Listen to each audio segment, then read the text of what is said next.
Hello and welcome to the Keto Man's Club podcast. We're glad you're here, where each week we talk about men's health and lifestyle. We do so with the foundation of the ketogenic diet and lifestyle. If you don't know what keto is, stick around and you'll find out. The podcast will bring you real, honest fun. Each week we strive to uncover the tips and tricks that you can use in your everyday life to maximize your overall health. Find the clearest path to becoming the best version of yourself that you were meant to be.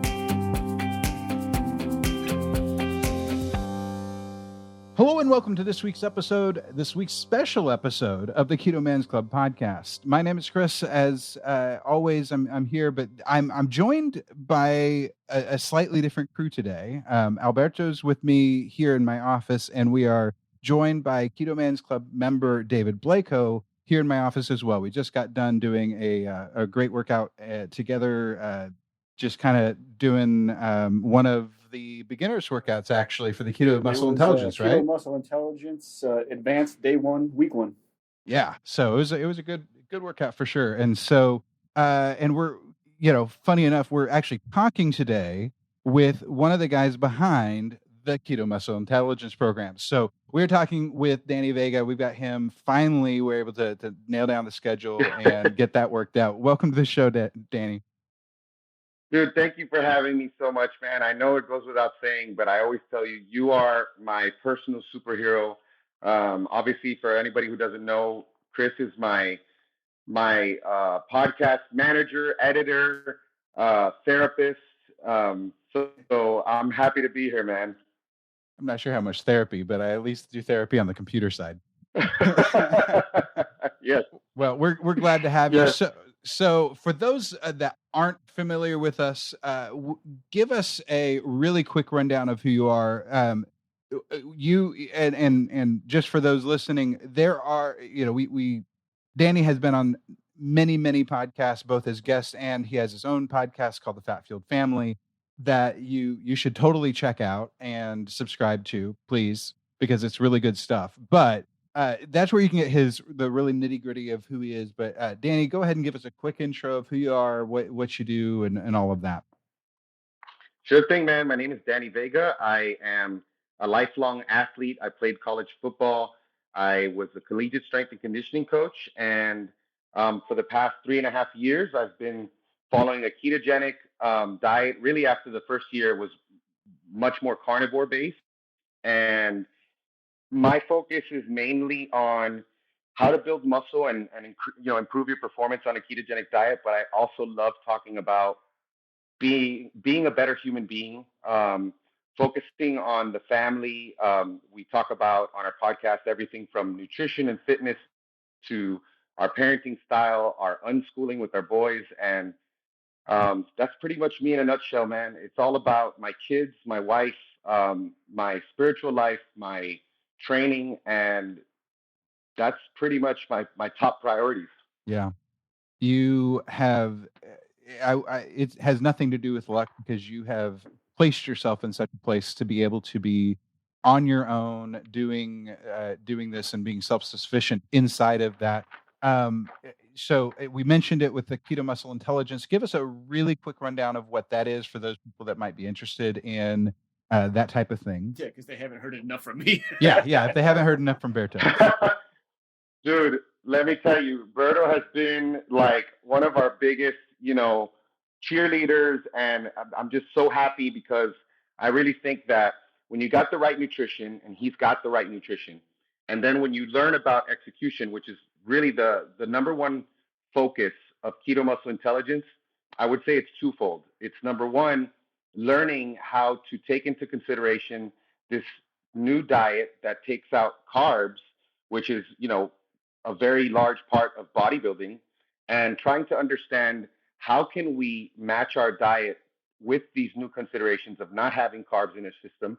And so that's the first part. And then the second part, which is probably more important than anything, more important than a carb up, more important than, probably not more important than eating enough, but it's executing. So learning how to truly challenge your muscles versus going into the gym, doing a bunch of different exercises and just kind of living this life of not having any real mindfulness in your training. And we try to kind of show people how to first build stability, and after you build stability, learn how to basically challenge your muscle at every length of the contraction. And it's great for women. It's great for men.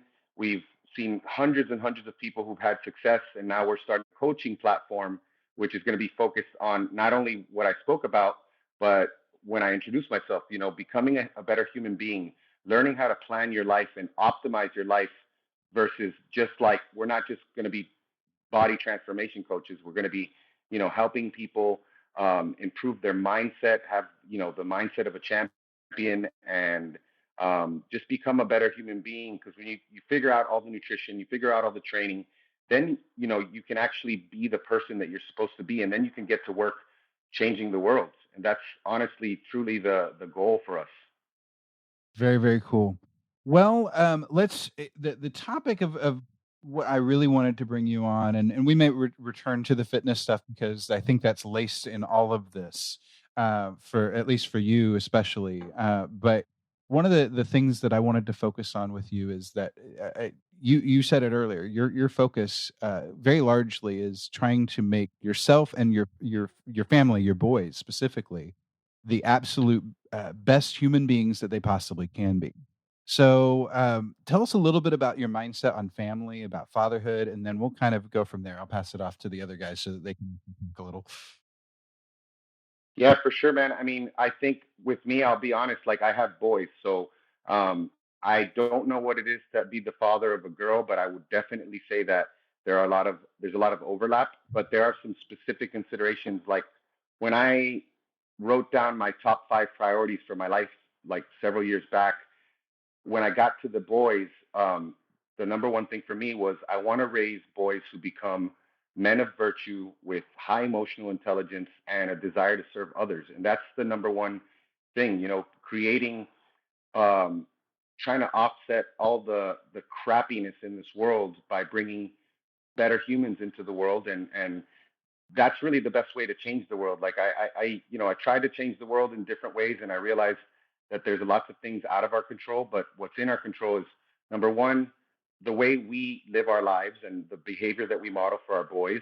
Number two is creating situations and an environment that challenges them and consistently turns it up a little bit over time, in a sustainable way, so that one day I can pass the torch to them and tell them they are men, because that is a crucial part of someone growing up. Is you have to have parents who are challenging you and putting you in situations that um, expose you to adversity, and you have to earn that right to be a man, because you can kind of just coddle someone and then tell them, you know what, you're a man now, you're ready to go. But if that's not rooted in like true challenges, and if they didn't really earn it, that's also kind of harmful. Not as harmful as the other alternative, which is something that I learned about, probably 10 years ago when I first read, maybe even longer. I first read Wild at Heart, a book by John Eldridge, which really changed everything for me, because I hadn't had kids yet, but I really thought about this, like, what is the central question of a man? And the central question at the heart of everything is, do I have what it takes to be a man? And all of us ask ourselves that question, whether we know it or not. And our childhoods kind of inform that. So if your child doesn't have these opportunities where you're challenging them, whether it's going on hikes or whether it's going hunting or doing things that challenge them, and finally incremental rites of passage where it comes to a point and you finally say, you're the man, you are ready. You don't need me anymore. I'm here, but you don't need me. What that creates is these different false selves, and so, you injure your child by not, passing that torch on, and then either they become the ladies' man, or they become the coward, or they become the callous, bully. And there's all these different versions of you that are not your ultimate potential of yourself. And so I'm always kind of aware of that. And so for my boys, we have morning routines with them, we have evening routines with them. We're always having conversations with them, and we're trying to share that with everybody, because we really believe that all of this is integrated. Like, you can't just focus on the diet, you can't just focus on their fitness, you can't just focus on their academics. all of it is in synergy with each other. So how we parent, how we educate them, what we're doing with their time, how we're giving them freedom to explore things and kind of make mistakes and come to conclusions on their own. And that's really the goal of my life, man. That's pretty much, kind of how we view parenting. Oh, that's awesome. I being a father of a 9-year-old and 6-year-old daughter, and now an almost 9-month-old boy. Only thing I can add to that is when you have girls, it's all that, but you worry and panic more because the world we live in, and it just makes things complicated. You worry for them. I mean, I worry for my son as you probably worry for your sons as well. But when they're girls, being a father, and being the role model, and they view me as a superhero. So it's like I try to do everything I can to live up to that, and it just adds the level of stress in day-to-day life. And it was I don't know, years ago, I was just at some random party. We got into a conversation with a bunch of people, and this one lady actually said something that resonated with me ever since. And she was saying that she's like, her dad could do everything. If she wanted a dollhouse, he'd build a dollhouse. She wanted a tree house, he'd build a tree house. She wanted a shelf, he'd build a shelf. If her car broke down, he'd fix it. And in her mind, like, she's like, that was the expectation. She's like, so when I started dating, mind you, she was in her 30s at the time. She's like, when I started dating and things started getting serious as I started getting older, she was like, I would meet these guys and we'd start talking. And she's like, it actually like shocked me when I would meet a guy who like couldn't assemble furniture, or I'd meet a guy who didn't care too much about his environment or his health. She's like, because that's how I grew up, and that's the environment that I was raised in. She's like, and that's just the expectation that I grew up with. So that always stuck with me. So I around my kids especially, I try to do the best of everything I can, and I'm not good at everything. I'm good at very few things, to be honest. But I do try my best and try to be very mindful. And we do have a program with them, and we get them out of their comfort zones. We put them in swim, which it was dragging them to the pool every week for professional swim instruction. For about the first 6 weeks, these kids did not want anything to do with the water. And I mean, now, they've gotten used to it. They jump in the pool like nothing. We don't have to worry about them falling into a pool anymore, which was the goal.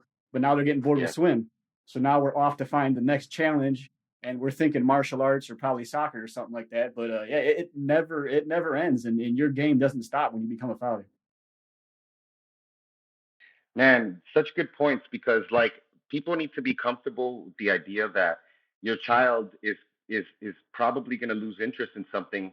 And for us it's hard. Like, you don't want them to do it mid-season. You want them to like at least finish the season and then find something else. But it's totally okay to do that. And the other part of it is, not only applicable to boys but to girls, is how are you treating your wife? How are you treating your mother, the women in your life? Because number one, there's a big danger of raising jerks, if it's your boy. And if it's your daughter, now she has a skewed view of what relationships look like if you're not treating their mother like she's an absolute queen and not showing what it looks like to be with someone that truly values you. So I truly appreciate like what you go through as a father of girls. And we don't have the same exact concerns, but we also have concerns with. We just had the sex talk with Desmond not that long ago, because kids were already mentioning sex and he didn't know what it was, and so we had to talk to him about that. And of course, if you're going to talk about sex, you have to eventually get to the subject of rape and consent and all these things, and teaching our sons like, you're likely going to be stronger than this woman, and you have to understand that everything starts with consent and all these things. So they're like complicated conversations, but the concerns are just as real. They're just a little bit different. Just to add to that quickly on the end, I think a lot of people underestimate, and I don't know how old your son is. We've had the conversation, the beginnings of that conversation with my 9-year-old daughter, and a lot of people underestimate what kids are capable of understanding. And it is a very uncomfortable conversation, but it came up with my daughter, and then we started talking about it. My wife is very open about that kind of stuff. It's hard for me because she's a girl. It's a Latin thing, man. We don't want to talk about it. Latin people don't want to talk about it.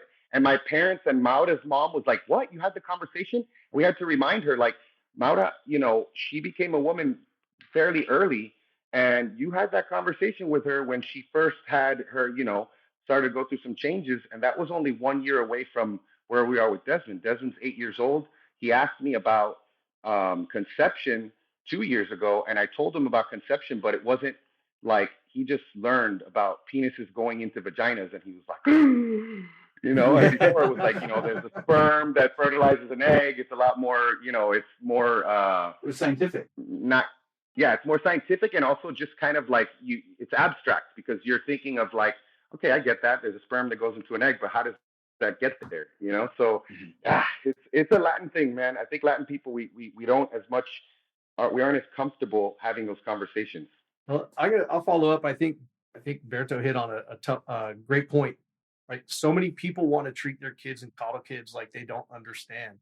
And I'm a parent of two. I have a daughter that's turning 21 next month, and my son turns 17 this month. Wow. And I've always treated my kids like little people, even at a young age. When we had to have all those talks, when we had pets, and the first time one of their pets, passed away, right, what happened to my pet? Well, your pet died. This is the circle of life. This is how things work. And I had coworkers who were like, "You told your child that the died?" I'm like, well, is that not what happened? Right? This is the world. Yeah. And you can't hold truth from them. No. And I think that's great that both of you hit on that, because that, for me as a parent, that's critical. That's the thing I tell young parents who ask me questions about raising kids, is just treat them like little people. Tell them the way it is. Tell them what it is and the way it is and why it is, and let them understand. They will understand. It starts from when they're babies. Like we talk to them. Don't baby talk. Talk to them as human beings, and then as they grow older, we think of them in a certain way. But if you just go back to when you were a kid, and you just remember, like, these people think I'm stupid, like, they're not dumb. Like you said, we need to expect more of them. Yeah. Yeah, absolutely. So something that and this was my reality. I didn't grow up with a father in the house my entire life, being adopted, and with my situation, it was rather unique in that regard, where I didn't have a role model in my home of what it was like to be a dad. So that treat your wife as a queen, to I didn't get that example. And to be very honest, as a married man now, I find that there are times whenever I have really bad habits that, I just never developed the good habits. And so there are times whenever I think about things in a different way. I hope that most of the time I've gotten past most of that, but there are times whenever I still catch myself. And so having that really good example, what are some of the other, there are so many men that either boys or men now that have grown up without a father. Let's talk a little bit about the importance of a father in the house, and that role a little bit deeper. From your perspective, what has that been like? You had a very strong dad in the house, right? Yeah, I did. But my two best friends didn't. One of my best friends' dad was similar to my dad, a cocaine addict, and he didn't do what my dad did. My dad picked us over cocaine. He got to a point. Luckily, my mom was a Catholic schoolgirl that was just terrified of divorce, and she gave him a second chance. And luckily, he took that opportunity and he ran with it, and he became the best dad ever.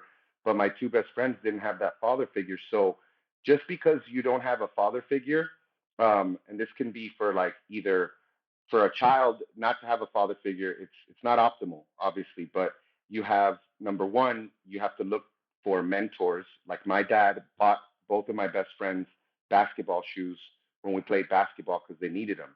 And my dad took my friends, they were like my brothers.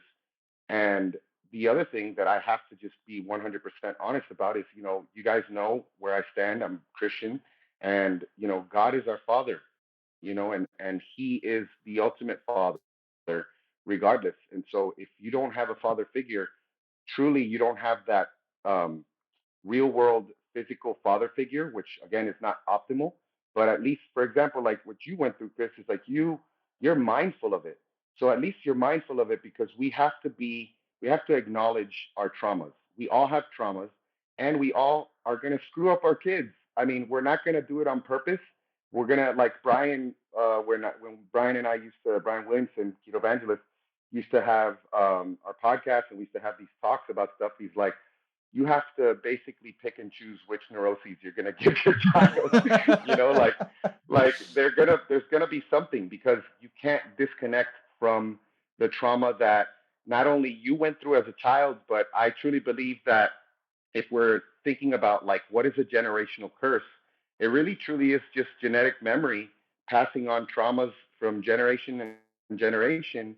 And this is why a lot of people, like, it seems like they can never move forward, because they don't acknowledge the trauma, and they don't acknowledge what that trauma did to like kind of change them as a human being, and then they could never truly be proactive. So I mean, a father figure, whether it's your true father, which is obviously optimal, or a mentor, is so important for giving that person. You have to have a grounded relationship with your child. Like if your child is coming home and, you think about the stresses that kids are going through. Teenagers are trying to kill themselves more than ever, which is just crazy. You have social media now where everybody's comparing themselves to the fake version of someone else. These kids have unprecedented pressures and unprecedented ease of life. So, the feelings of entitlement and all of these other things that come with the modern world that we live in, you have to kind of be aware of that, you know? So, yeah, that's pretty much what I think about that. Like it's important to just be aware of your traumas and work on yourself, and at least attempt to not pass that on to your kids. I will follow up to say I was very fortunate that my family was also involved in church my entire life, and there were many incredible men that poured themselves into me, whether it be through our like scout thing that we had in the Assembly of God called Royal Rangers, or just pastors and leaders that were around me throughout my life.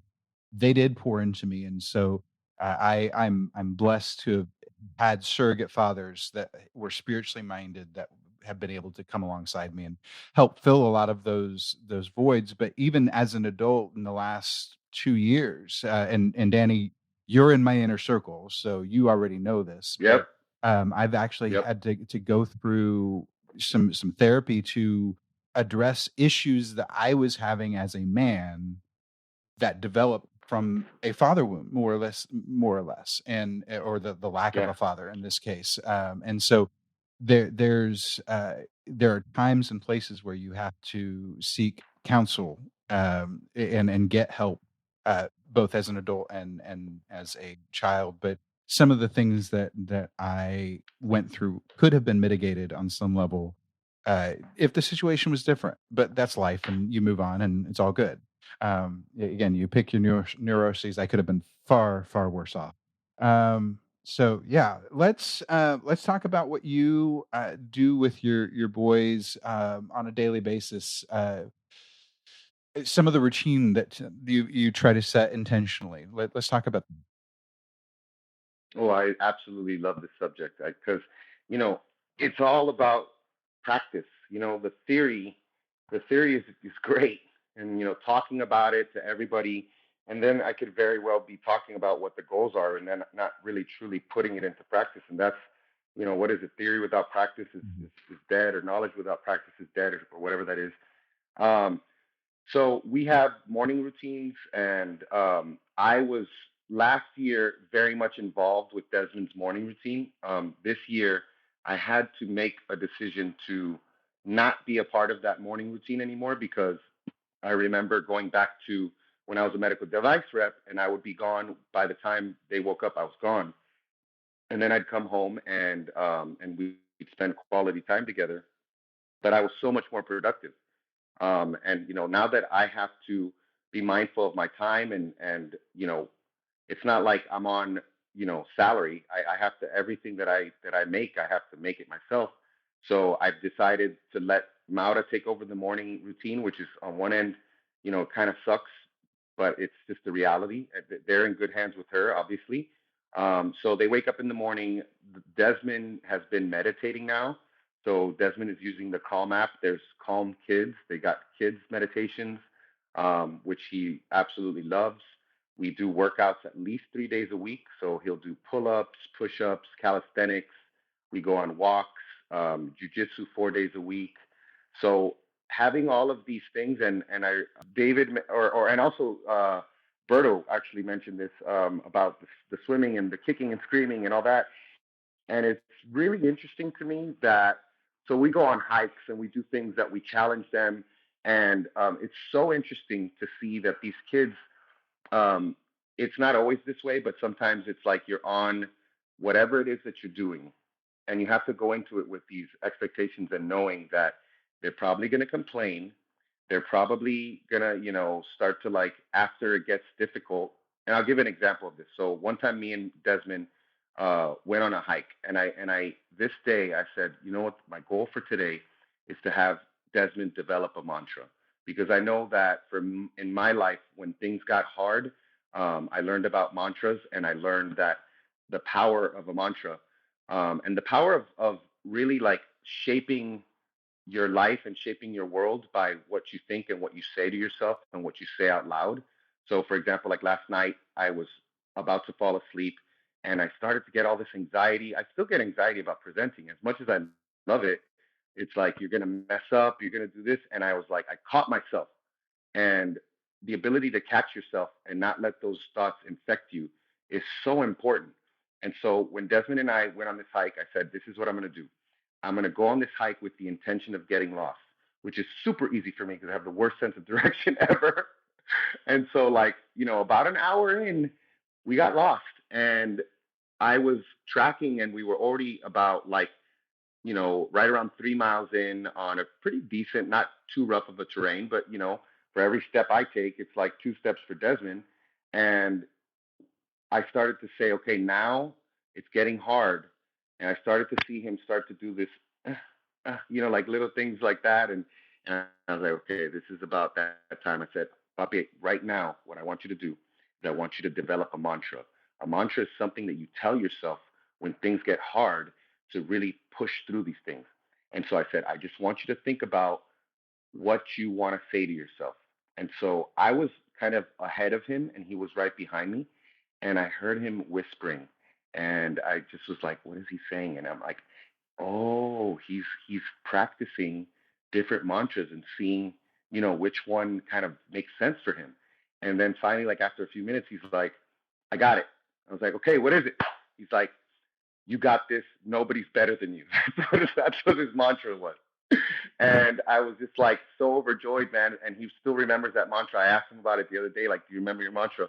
And so these are the things that when it gets hard, when you're tired, and when you're like, today's not the day, I don't want to do this today. Yes, it is, man. Number one, because tomorrow's not promised. And number two, because knowing the human tendency to drift and let time go by, you have to have a sense of urgency, because if you don't, you're just going to put it off. You're going to put it off. Yeah, I'll get to this later. All of a sudden, they're at this pivotal age, which is like, 11, 12 years old, which to me, I think that 12 years old is probably one of the most magical ages ever, because if we look into history, we look at people like Thomas Jefferson and Benjamin Franklin, these guys had businesses at 12 years old. Children are capable of so much, and we don't give them the credit that they deserve. And so, like, in our house, there's never, what do you want to be when you grow up? That is never a conversation that we have. It's always, what problem do you want to solve? And right now is the time to start. Like, my son at 5 years old wanted a bearded dragon. So I said, okay, you want a bearded dragon, you need to start a business. And I said, what can you do? And at the time, he was going to the Boys and Girls Club for his soccer. And so he's like, I want to make dream catchers. And I was like, wow, so you want to make dream catchers and sell them? So we bought, like, from Amazon, like, feathers and, some of the stuff that you put on it. And he would collect sticks from right outside the Boys and Girls Club when he was doing the soccer. And he sold dream catchers, and he made different shapes, which I thought was kind of cool, because it was like, we haven't spoken about this, but we're unschoolers, and people are always like wondering, like, how do they learn things if you're not teaching them? And you realize that learning is so natural that these kids, like this kid's doing shapes, like he's doing squares, triangles, circles, and he made like $250 within a few weeks, and he was able to get the terrarium, the bearded dragon, and he named his company Galaxy Dream Catchers, which I think is one of the coolest names ever. And I told him that if you ever, just whatever business you do, I think you should keep Galaxy Dream Catchers because I just think it's awesome. So yeah, that's the type of stuff that we do with them. I'm trying to think if there's anything else. Oh, very, very important. Building resilience also means being prepared for different situations. I always tell my boys that for you to be considered, quote unquote, a nice guy, you have to be strong. You can't be a nice guy if you're weak. If you're weak, you're being nice because you're weak. And so if you don't have the option to be nice or to crush someone and, whatever it is, then you're not truly nice. You're just kind of being timid because you know that the consequences, it's not going to work out well for you. So what does that mean? That means that if someone were to challenge you, you have to know how to defend yourself. And so, perfect example, there's a kid on our block that's kind of a new kid. He's 12 years old. He's 4 years older than Desmond. And this kid is, I have a lot of words that I can use to describe this kid. Messing with my son, and he came crying into my house like last Thursday. And I have, when I have these conversations, these type of like man-focused conversations with my boy, I don't want anybody around. I take him into a private room and I talk to him. And I told him, listen, do you want my advice? Yes, you do. Okay. This is what I suggest you do. Go right back out there and tell him, stop messing with me or there will be consequences. And then I was like, I want to hear what you're going to tell him. And he's like, well, stop messing with me because if you do, no. Stop messing with me or there will be consequences, period. All right. So he's like, okay. He goes out there, tells the kid, stop messing with me or there'll be consequences. The kid messed with him again. He freaking put him in a rear naked choke. Kid 4 years older than him. And the kid, he didn't finish him because the kid kind of was like flailing around, but then he ran away and then sure enough, funny enough, the next day he came to my house to come play with him again. And he almost like he was now all of a sudden he was nice, but then another few days came by again and he started messing with him again and just being very mean spirited. Like Desmond fell off of a scooter and he was like, oh, that's too bad and things like that. I was like, okay, Desmond, now. And I'm sorry for anyone who's listening to this, but this is how I do things. You could do things your way, but in my house, this is how I did things growing up, and this is how I do things with my boys. It doesn't matter if you're big or you're small. People need to totally forget about that. I told my son it has nothing to do if you're big or small. It has everything to do with people considering you weak. Because when they see weakness, that's when they mess with you. That's just kind of the natural thing. People are going to mess with people. It's the path of least resistance. The same reason why a lion goes after a cub or a wolf goes after a young animal, because it senses weakness. I had a kid in my high school who was like 6'3", 230 pounds, and he was made fun of and picked on because he was basically weak. And so I told him that, and I told him the other thing is that, you can't let them see you hurt. And I told him about this one experience I had with a kid that always messed with me. I sucker punched him in PE, and he's like, after school. And so we fought after school, and he beat the crap out of me. And here I was sitting on the curb of my school, waiting for my dad to pick me up, wearing a white T-shirt that was full of mud and blood. And I didn't cry until I got into the car. And I said, I don't want you to not feel feelings, but I don't want you to show that to them. Again, this is how I do things, and this is how I view it. And this is the type of stuff, the conversations that I have with my kid, because he's not like me. He's an angel. This kid is an angel. I am not a nice person. I'm not a good person inside. Like, I had to go through anger management when I was a kid. I was very violent and everything. And I said, I don't want you to be like me, but I want you to understand these principles and take those into your life. And then a day later, after all this happened, he came up to me and he said, puppy, I love you, and I could see it in his eyes that he was truly appreciative of the love in our house. And to me, there's nothing more important than that, because you can mess with me, man, but don't mess with my kids, and it's so hard as a parent, because you want to get involved. You want to get involved, and Maura wants to go out there and mess with them. And I'm like, Maura, you stay your ass inside the house, because this is his battle and we cannot fight his battles. But it's one of the challenges of life is, raising your kid in a way that don't be afraid. Like I think David said about, coddling them and protecting them. They have to go through this, because I said, Puppy, you are going to be on your own one day. You're not going to have me. Because the kid was saying, the only person he's scared of is me. And I'm like, I don't care if he's scared of me. He needs to respect you. He may not be scared of you, but he needs to know that if he does something, that he's gonna get some consequences. Absolutely. And Danny, you're not the only person out there raising their kids this way. I look at it the same way, and I'm actually kind of sad to see some of the people that aren't raising their kids this way, but I know everybody has their own style.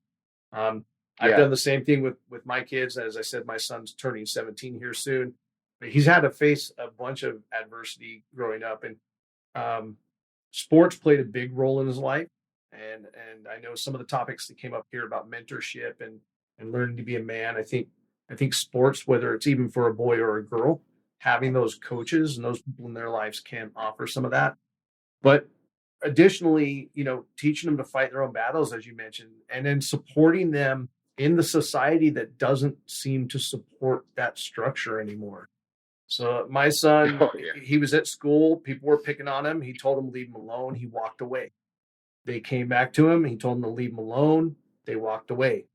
He then came at him, and they came at him. So he doubled the kid over and put him in the standing guillotine hold, held him there for a few minutes, and then pushed him off of him and said, leave me alone.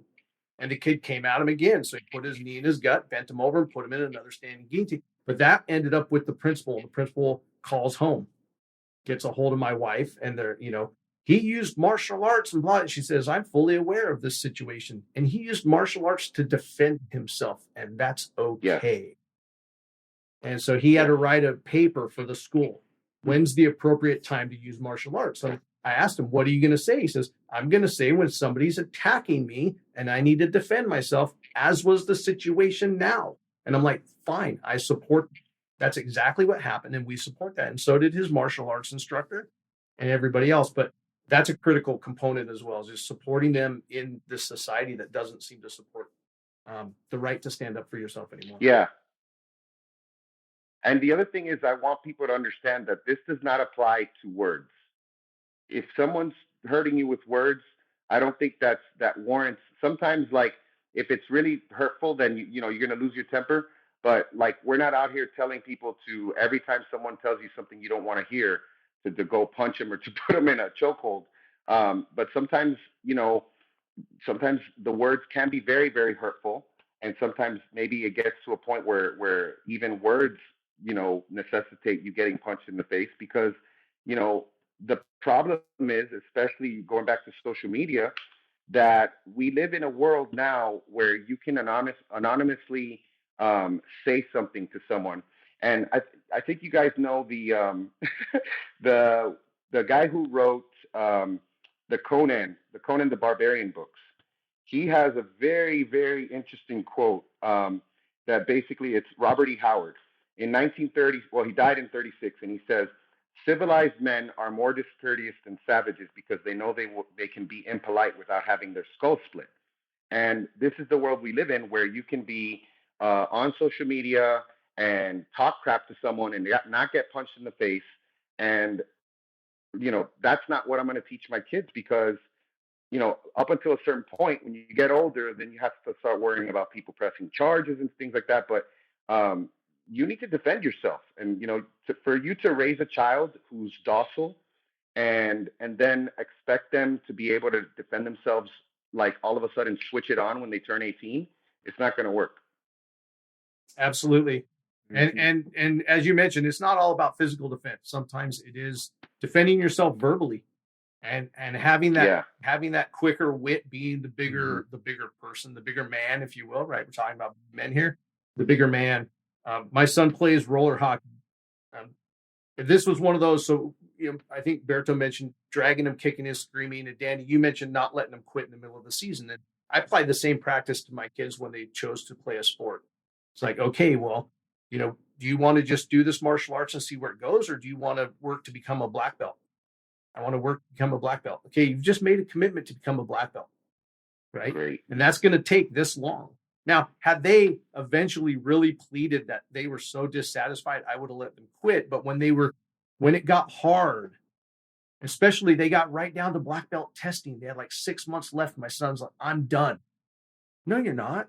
You made that commitment to be a black belt. You've only got 6 couple months years in left. by this point. Yeah, you've been doing this for years. Why would you want to quit with only 6 months left? Just because this is hard? It's time to dig deep and persevere. Yeah, and man, when it came time, he wanted to play some other sports. He got into 7th grade and chose to play roller hockey. He'd only been in a skating rink 2 times in his life. I'm like, dude, you don't even know how to skate. He's all, that's okay. I will learn. And he's played roller hockey for 5 years now. And in this roller hockey situation, this is a long circling story to get back to the point. He went to go, they have 2 teams for the high school that he plays for. They're clubs, but they're broken up into 2 teams at 2 different divisions, right? There's an upper division, lower division. He's in the lower division team, and he goes into the locker room. His locker room was full. Both goalies from both teams were in that locker room. So he goes in the other locker room, and like the team captain for that team looks at him, what are you doing in here? You're not on this team. And he's like, well, I'm in here changing because there's no room in the other locker room. And this is a school locker room, right? This is not a team locker room. We all go to the same school. And they're like, well, you need to get out of here. And he's like, no, I need to change and get ready to go out and play my game. And the captain looks at me and says, this is why people don't like you. And my son looked at him and said, oh, that's messed up. No, well, my son looks at him and says, because I will stand up for my rights. I'm okay with that. And he continued changing. Yeah, wow. So you hit on something so important, the confidence that they get when they're rooted and they're grounded in their relationship with their parents. That builds confidence because, again, these kids are under a lot of stress. We haven't even talked about like testing and schools and the pressure that they're under. And for them to be able to come home, like I said with Desmond, I'm not going to be able to protect him from adversity, but I am going to be able to provide a safe and good environment at home and give him the love that he needs and the tools that he needs so that he could face that adversity. Just like, Jim Rohn says, don't ask for life to be easy, ask for yourself to be, able to handle that. And that's our job. Absolutely. So yes, kudos to you. I think everything you're doing, lines up with creating your boys to step out into the world and face those moments, those adversities, and stay strong and have the confidence to do so. Yeah, Danny. You. Yeah, absolutely, Danny. You're being a great example for sure to other parents, hopefully, but especially to your boys. Most importantly, to your boys. So I most certainly appreciate that. You are at the Keto Summit right now, so we want to get you back to those activities. Thank you so much for carving out some time to sit down with us and chat. And we're going to continue a little bit of banter on our side, but thank you so much for joining us. Go ahead and give us the real quick rundown on how people can connect with you online, and then you can kind of do your thing. Well, thank you so much for having me, man. This was an awesome conversation. This is one of my favorite things to talk about. So thank you guys so much. On Instagram, DannyVega.ms, DannyVega.ms. And then our website is www.fatfueled.family. And that's where our podcast is, that our amazing producer creates and fixes our audio when it's terrible.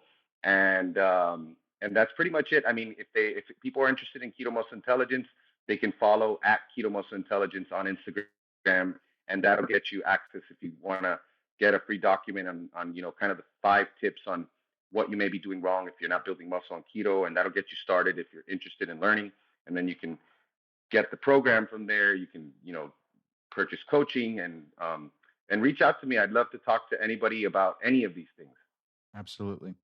Very good. Well, thank you again, Danny. We will be in contact. We could have talked for 3 hours on this stuff, I'm pretty sure, but I know that your time is valuable and most importantly limited today. So we really appreciate you taking that time. Thank you so much, brother. It's my pleasure, man. Yeah, no Take it easy, man. Great conversation. Thanks, Danny. See you guys. Well, it's been great to get to chat with Danny. Any reflections on what we've talked about, Berto? What's your response on some of this? It was all good stuff. Great conversations. All if you're a father in any capacity, definitely relatable.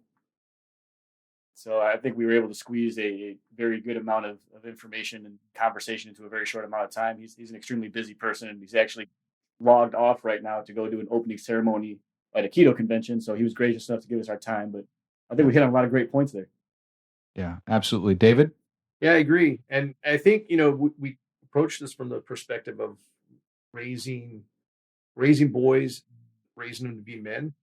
But a lot of the topics that we spoke about, right, just around self-confidence and those things, those apply to your children no matter which biology, right? Whether they're male or female. Raising your kids to meet adversity, to solve problems, to have good self-confidence, to stand up for themselves is relevant for all your children. Yep, absolutely. I'm not likely to be a biological father in any form or fashion at this point. I have my animals, and that's what's working well for my family. But being again, as I mentioned earlier in the conversation, I didn't grow up with a dad in the house, so it was just my mom and a team of parents that were both female. They it's kind of a weird situation, and it wasn't anything that most people would associate with that, but it was just kind of how God put our family together. But they did the best that they could with me. But some of those lessons, like the resilience thing, I didn't ever really learn that until I was an adult. And even then, there are times whenever I struggle with not really having learned that on a really super deep level. So I'm trying to learn that in other ways, and some of that is through spending time in the gym or spending time in Kung Fu or Krav Maga, and so putting myself into physical stress. And so let's talk a little bit about that for those that maybe that didn't go through that rite of passage, that didn't go through that growing up. What are some of the things that you guys would suggest with men to put themselves through the rite of passage that I believe that all men do, to go through to know that they are a man? Ooh, it's an interesting topic, and it's actually kind of close to my heart. I think we went over this in the first podcast I was on.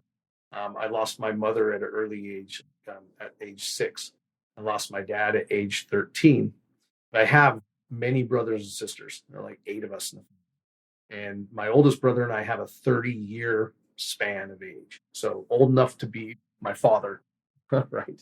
But he wasn't really in my life. And then my 2 older brothers, because they're 11 and 12 years older than I am, they were moving on with their lives at about the time that I was in those formative years.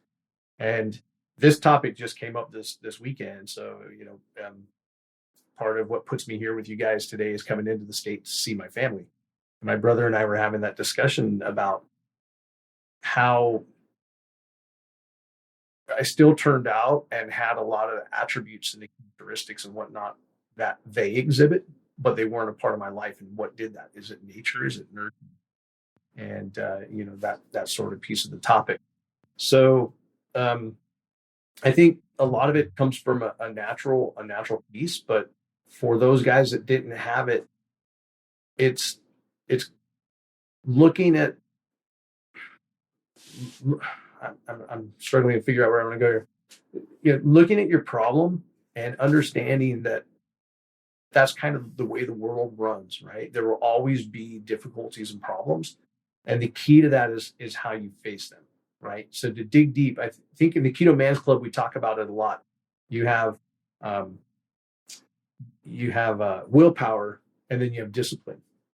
And it's really that, I think it digs into that discipline aspect of it, right? So I'm going to be disciplined enough to dig deep, to look at this, to fight it head on, and persevere. And I think that in itself, like, just if you can grab a hold of that and do that, that takes you in that kind of passage to that next level of you're no longer that man child, you're the man.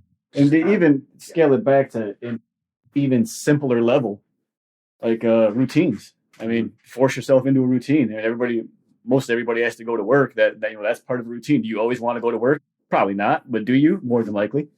So force yourself into routines. Before you go to work, find yourself a routine and stick to it on the days you don't want to. And before you go to bed, make a routine and stick to it before you don't want to. And just forcing yourself to stick to a routine, once you start going through that suck and just saying, you know what, I don't want to do it today, but I'm going to do it anyways, it builds a self-confidence inside that will eventually snowball into something a lot bigger and better. Yeah, absolutely. Well, I think that's probably one of my weakest areas is routine, because I'm just very, very busy, and I'm juggling a lot of different things, and I don't say no to enough things. And so my routine gets thrown off a lot because I said yes to something extra or something different, and I have to work on that portion, because that is definitely a type of adversity that you can put yourself through to. Well, let's go ahead and wrap up. Any other parting shots, or any final thoughts that you guys want to share? I'd like to give a shout out on this episode, okay, based on this topic of routine. And I want to give a shout out to Devin Woodle. So he's, and forgive me if I got that last name wrong, but he's been a member of the men's club for quite a long time. He tried to get started on the journey, and it was a tough go for him.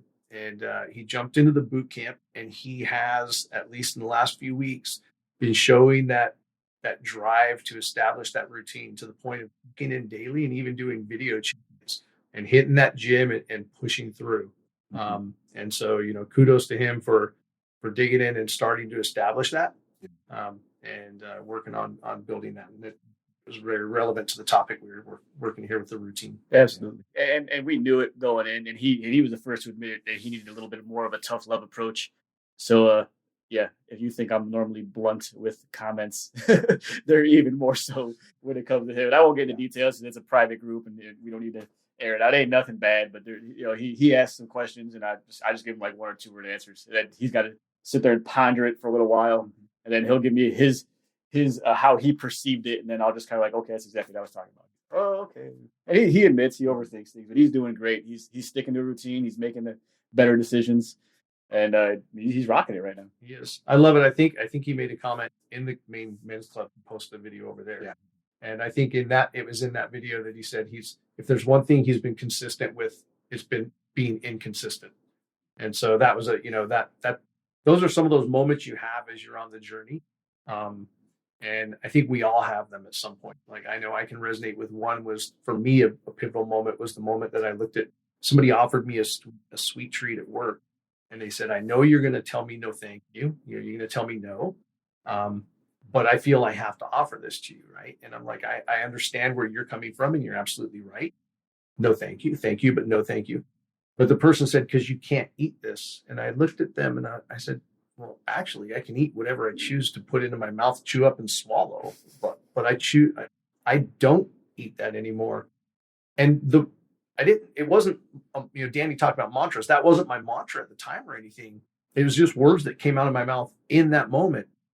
But all of a sudden, it was like, it's like, holy crap, that was powerful. I don't eat that anymore. And it did become a mantra for me when I looked at foods that I needed to abstain from because they were not conducive to my health.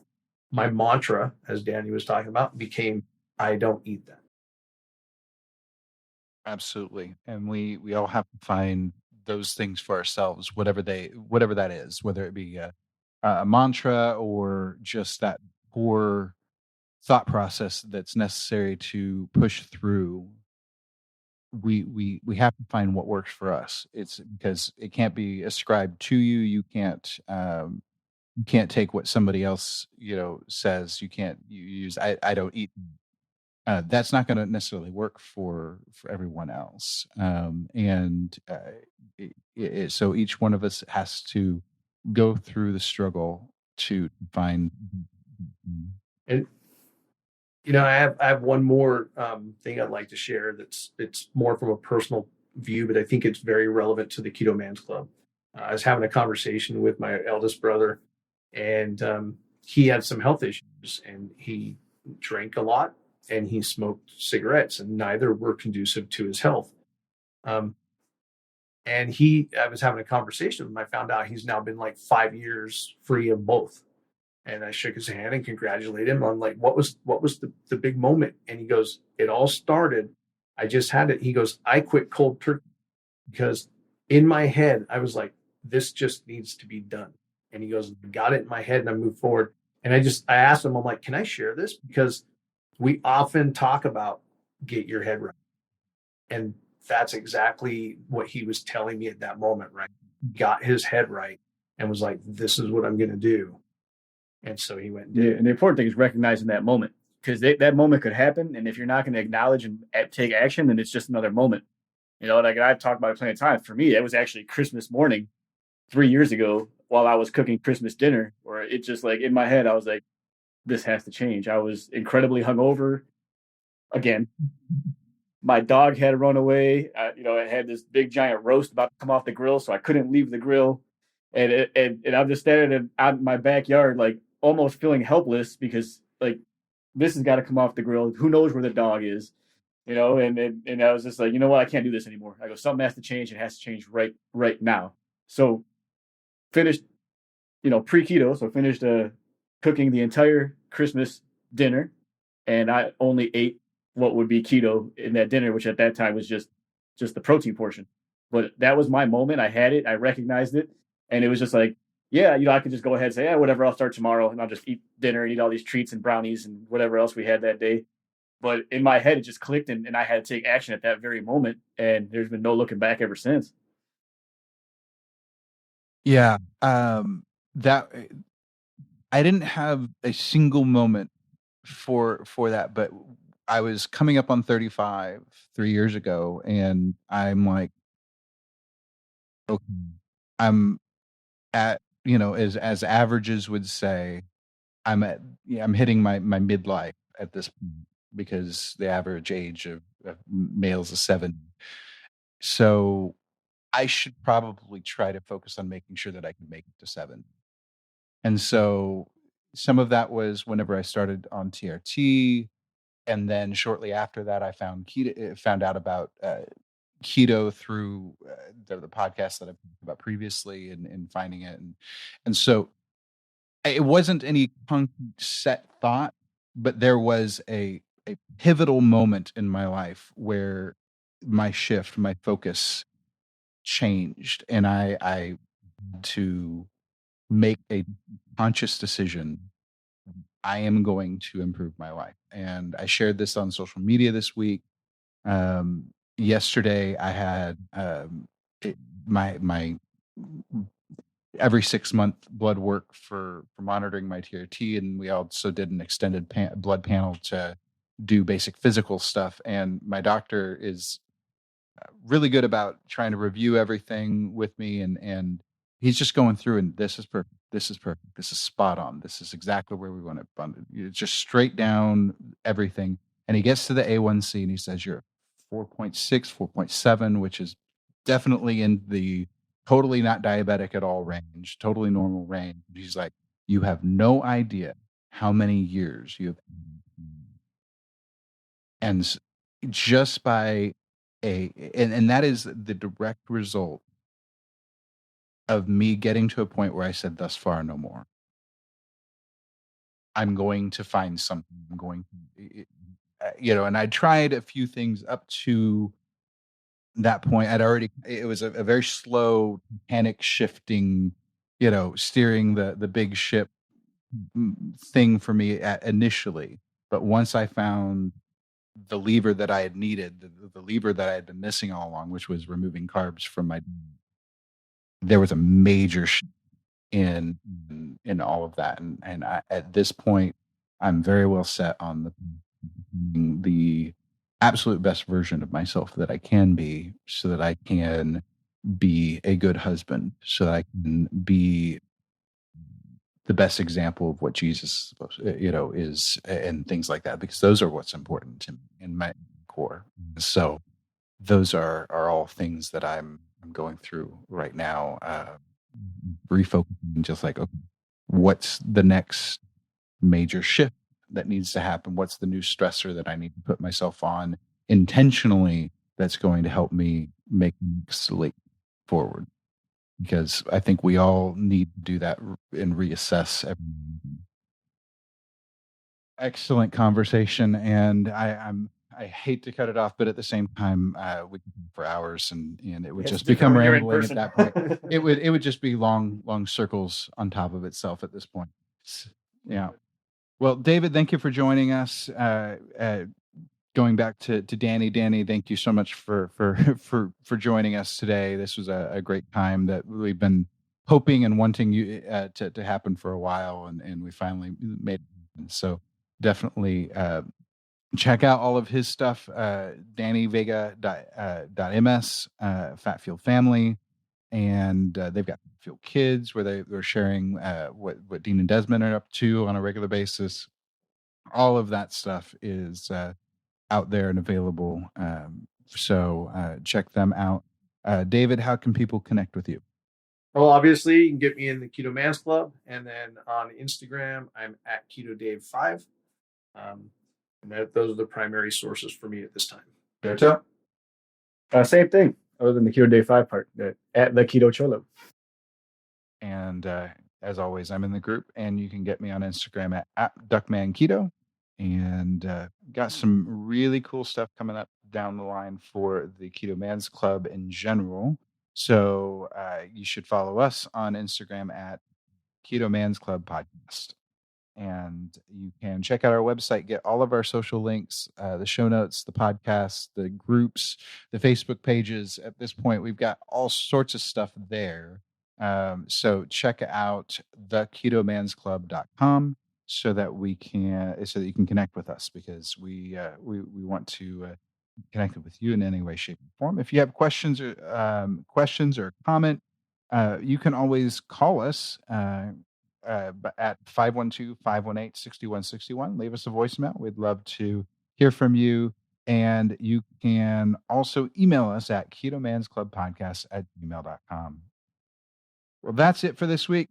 Until next week, make sure to eat, lift heavy, sleep, and repeat. Thank you for joining us for the Keto Man's Club podcast. Your support means the world to us. Don't forget to subscribe so you don't miss an episode. Would you help us spread the word about the Keto Man's Club by sharing with your friends and family? We're available on all podcast platforms, so just search for Keto Man's Club and you'll find us. If you would like to connect with us, you can do so a number of ways. Our web address leads to our Facebook group, theketomansclub.com. That's TheKetoMansClub.com.